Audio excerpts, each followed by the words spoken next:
Happy Friday, everyone, and welcome to a very special edition of the iRunOnBeer Friday 5. It is a special edition because something very special happened this past weekend. Something I've been thinking about for a long time and finally pulled the trigger. I officially registered for my first ultramarathon. I am equal parts terrified and excited. I definitely can't wait for the experience, but am, like I said, very terrified, going for almost double the longest distance I've ever run before, or more than double the longest distance I've ever run before. So it'll definitely be a feat, but luckily it's far enough in the future that I think I've allowed myself ample time to prepare.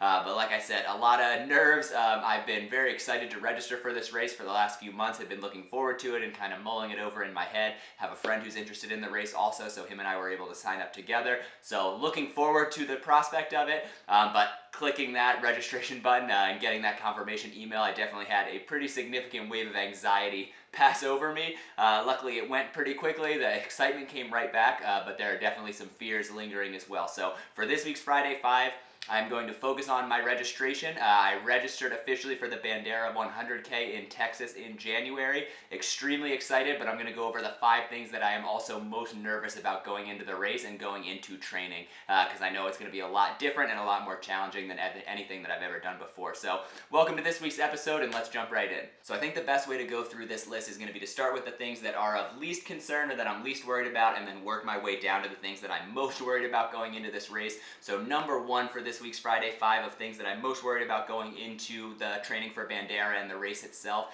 is going to be my irrational fears. So this is a category that I'll go ahead and split into 2 parts. Part 1 of my irrational fears is going to be the fear of wildlife. I've never really run a significant trail race. The only trail races that I've done are cross-country 5Ks. Obviously tons of people, and they were in areas that I was really familiar with, so knew what the risks were and knew that there was a relatively low chance or almost no chance of running into any kind of dangerous wildlife. I'm from Wilmington, Delaware. There's not a lot of bears, snakes, anything like that I had to worry about. So going into a completely new territory and running in the wilderness of Texas, definitely a little bit more nerves surrounding things like large cats, wild pigs, rattlesnakes. Like I said, I know this is an irrational fear. I do not really have to worry about these things. The chances of running into them on race day, I'm sure, are super slim. Nevertheless, I know that throughout training and especially on race day, they are going to be things that I am worried about. So hump number 1 that I have to get over, a thing that I'm worried about that I know I have to get over, is going to be that fear of wildlife. Number 2 of irrational fears is going to be running in the dark, which kind of goes hand in hand with the wildlife. I am much more comfortable with wildlife than I can see, so I'm sure the nerves will only get increasingly worse throughout the race as the sun starts to go down.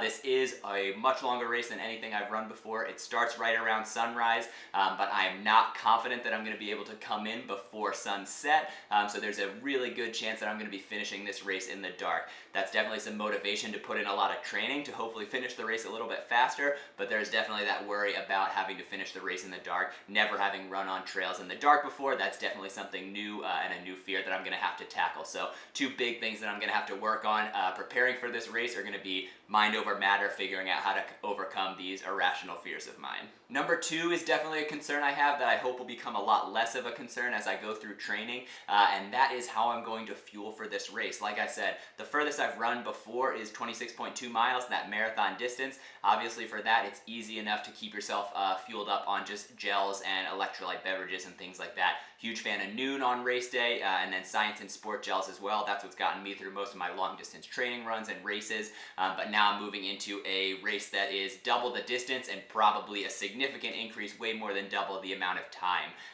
Plus with elevation and things like that, going to be burning a lot more calories than I'm used to. I know I cannot just subsist off of gels, and I'm going to have to start experimenting with some solid real foods as well as making sure that I'm intaking enough salt and electrolytes throughout the run and throughout the race to make sure that I'm not bonking midway through. So I say that that is relatively low on my list of concerns only because I do have plenty of time to experiment, and luckily I have a coworker who has run in a good number of endurance sports or endurance races before, biking, running, trail running, etc., and she gave me a killer cookbook that has meal suggestions leading up to the race and the morning of to take in plenty of calories, but then also for the race itself. ways to package kind of bite-sized, calorie-dense meals that you can make at home, or little things that you can take with you on the run so that you're packing in those calories. So I think throughout training, along with just training for the longer distance, I'm also going to have to incorporate in a lot of long-distance training runs that involve trying a variety of foods and things like that, figuring out what will sit well with my stomach, what some favorites are, hopefully some flavors that I can take down when I'm exhausted and know that I'm not going to want to eat, things that will go down relatively easy. So definitely a concern, something I've never had to do before, but have plenty of time to test out. So worried about it, but hopefully that worry will start to fade away as we get closer to race day. Moving right along to number 3, and that is going to be the elevation on race day. I know given the amount of time that I have until Bandera, I should be able to put in plenty of training to get used to elevation gain and loss, but given the environment I'll be training in, I am definitely a little bit nervous about how much time I'll be able to dedicate to elevation training. Given that I live on Long Island, it is almost entirely flat. The only real significant elevation we have on Long Island is made of old landfills, which you can run on now, but obviously those trails are usually very well taken care of, very smooth, not necessarily super steep or technical, and so won't really give me, I think, the proper training to prepare for something like a Bandera race, where I'm going to be dealing with a lot more elevation than a simple land hill, and on a lot more difficult terrain. So I'm hoping to get into the mountains a couple times over the summer and maybe in the winter as well. It's just the drive is a little bit daunting to wake up early, get through Manhattan, get into the mountains to put in a run, and then drive home, but I know that that will be something that will be pretty necessary. So hoping to add in some of those and then get creative with maybe some elevation treadmill runs or things like that, just figuring out how I can get creative to train my legs, to strengthen my legs, to get ready for that elevation and those more difficult terrain races or conditions that I'm going to face on race day. As we get into the final 2 things that I'm nervous about heading into my first ultramarathon and training for my first ultramarathon, these are the things that I will say are of significant concern. I know I have the confidence, the ability, the willpower to get through these things, but they're definitely sort of the looming threats or looming ideas that I'm most worried about thinking about running a 100K in a little over 6 months. And so first, these are pretty much interchangeable. I had a hard time prioritizing them, but for number 4, I have to give it to the time that I'm going to have to dedicate to training.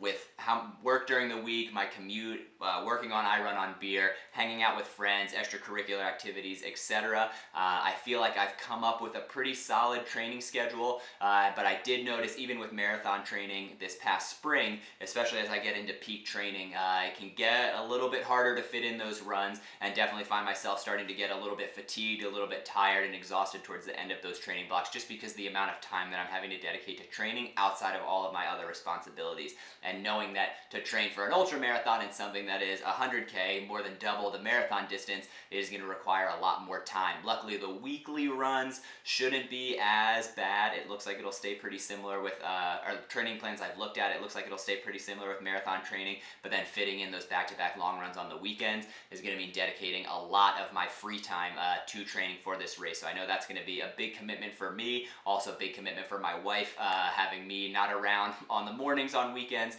and it's going to take dedication on my part especially to be getting to bed early even on the weekends, so that I can hopefully get up early, get those runs done out of the way early in the morning, so that my wife and I can still enjoy the things that we like to enjoy on the weekends without our personal lives and routines and things like that taking too big of a hit. Obviously, this is going to be, like I said, a significant time commitment. I don't expect things to stay completely the same, and that's why this is one of my most significant worries heading into this training, is just this is going to take a lot of time, a lot of dedication, and something I'm going to have to focus on for the next several months, and so just mentally preparing to get into the zone that this is what I'm working on. This is goal number 1 for running for the near future, so just having to get into that mindset. Last but not least, number 5, the thing that I'm most worried about, which I'm sure will come as no surprise, is the distance of this race. Like I said, it is more than double of anything that I've run before. More than double the marathon distance, over 60 miles. It seems insane to me. It seems insane to most people in my group of friends, my family. This is going to be a lot, something I am definitely very nervous about, and definitely appreciate the full weight of how difficult this run is going to be, but also something that I'm really excited about. I probably should have tied this into some of the other things that I mentioned in the throughout the list. But not only are these things that I'm nervous about, but I'm also very excited for the challenge. I think one of the reasons that I was so excited to sign up for my first ultramarathon is knowing that this is going to require me to push myself further than I have before, and knowing the amount of dedication and mental fortitude it's going to take to get through the next several months of training, to toe the line on race day and to get through those 60 miles. As of right now, I will say I have very little, if not no doubt, that I'm going to complete the race. I did get myself the insurance for the race for the first time ever. I kind of hate that I did that, but I also don't know what could happen over the next several months, injuries or things like that. This was a pretty significant expense for the race, the most expensive race I've registered for, and so not sure, like, if, God forbid, something happened, I take a fall on a run or I get injured, I do like to have that insurance policy, but barring any kind of catastrophe, knock on wood, like I said, I have the utmost confidence in myself and my friend who registered for the race with me that we're going to be able to get through this. We're going to put the time in that we need to for training, and we're going to have a ton of fun once the race gets around. So although I am definitely, absolutely 100% terrified about the prospect of running 62 miles in January, I am so excited to take on that challenge, and very excited to share how this goes with all of you. So I'm looking forward to the next couple of months, or next several months, documenting my training, talking about how this goes, hopefully sharing not only the good but also the bad as well, and following myself and kind of the peaks and valleys that go along with training for my first ultra. So there you have it. Only days after registering for my first ultra marathon, the Bandera 100K in Texas in January, those are the 5 things that at this moment I am most nervous about, thinking about the next several months, what's going to go into training and the race itself. But also, like I said, although I am certainly nervous about what's going to come during training, I am also so excited to take on this challenge, and can't wait to see what the next several months hold, and can't wait to toe the line on race day. The other thing that I will ask and plead of you is, if you have any kind of experience or expertise, anything like that, any tips from running an ultra marathon, please share those with me. Let me know in the comments below. Shoot me a message on Instagram. Email me directly. I am completely new to this. I have no idea what I'm doing. I'm getting a ton of tips and advice. Luckily, my coach Diego has experience running ultra marathons, so I know he's going to be an excellent resource for me throughout this process. But always looking for diverse opinions. Any kind of tips, tricks, anything like that you have, please let me know. As always, congratulations on making it through another week. It is officially the weekend. Happy Friday. Thanks for tuning in. Please help me get through this race, and I'll see you next week. Cheers.